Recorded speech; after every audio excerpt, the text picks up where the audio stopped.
Irmãos, aí aqui vem um assunto interessante, que é a questão da beleza de Deus, né?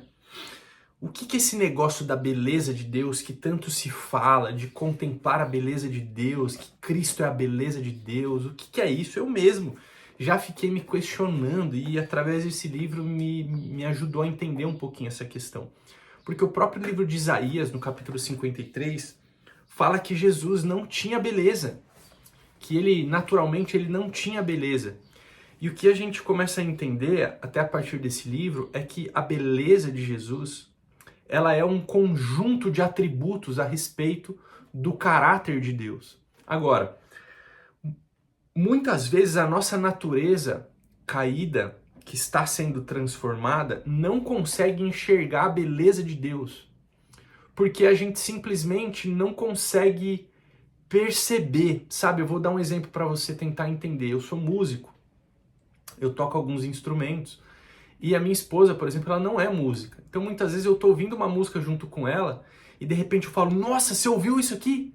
Algum acorde específico ou uma virada na bateria. E lógico que ela não ouviu, porque o ouvido dela não tá sensível para perceber essas coisas.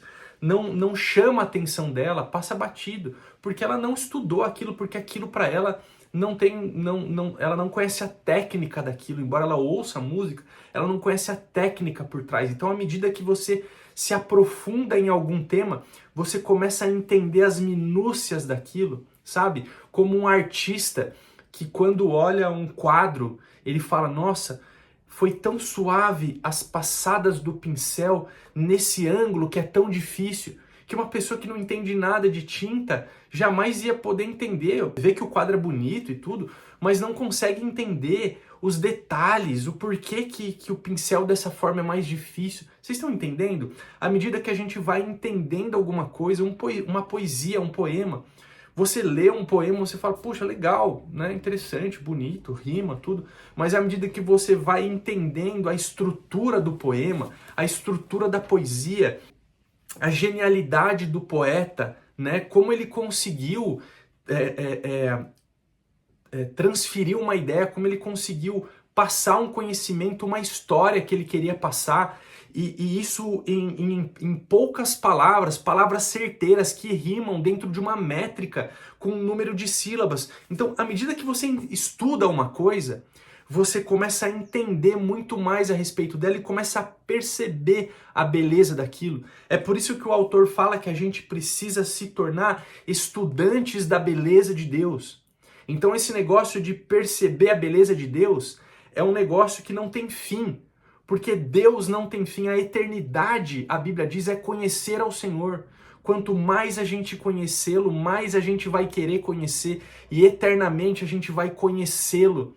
Então não tem fim, irmãos, contemplar o Senhor e começar a perceber umas nuances. Puxa, eu nunca percebi isso aqui, como é belo isso aqui a respeito de Jesus. Começar a estudar a beleza dele e cada vez mais ser fascinados pela beleza dele e começar a descobrir novas coisas e falar, nossa, Deus ele colocou o pincel daquela forma nesse texto bíblico, sabe assim? Você começa a se aprofundar à medida que você entra profundamente nas escrituras e no relacionamento com Deus, você começa a enxergar uma beleza que você não via anteriormente. Isso é incrível e é tão profundo, meus irmãos, e é infinito. Isso nos dá até um estímulo de saber que, cara, quanta coisa ainda tem, como é profundo, como eu posso ainda buscar, porque tem muito mais, sabe? Eu espero que você esteja aí esse excited, como a gente fala no inglês, né? Puxa, quanto mais há para conhecer a respeito de Deus. E ele cita aqui algumas facetas da beleza de Deus na página 243 que a gente pode entender aqui para estudar, para se aprofundar. Ele fala: contemple a divindade de Jesus, contemple a humanidade de Jesus também, contemple Jesus em seu sofrimento, o como é belo ver o quanto ele se entregou por nós, o como ele fez isso. Contemple Jesus no aspecto de noivo, no cuidado que ele tem com a noiva, né, com a sua igreja, as figuras quando ele usa o noivo e a noiva. Contemple Jesus como Salvador, com o seu aspecto de redimir a criação, de ter nos salvado. Contemple Jesus como rei. Contemple Jesus como um juiz justo. Contemple Jesus em relação à sua segunda vinda. Todo o livro de Apocalipse, tudo que ainda vai acontecer. Contemple Jesus com relação à presença dele na história de Israel e no Antigo Testamento. Comprometa-se como Paulo, ele fala, a tornar-se um estudante da beleza de Deus.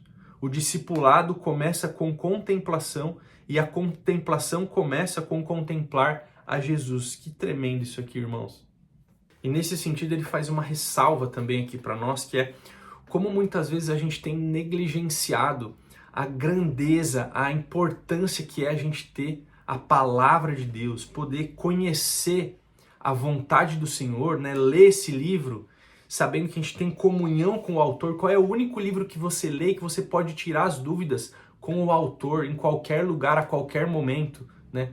A palavra, quantos homens queriam ou querem ainda hoje nos países perseguidos terem acesso a isso aqui e nós negligenciamos muitas vezes. Quantos homens morreram, tiveram suas vidas ceifadas, entregues para que a gente pudesse ter acesso à palavra de Deus hoje.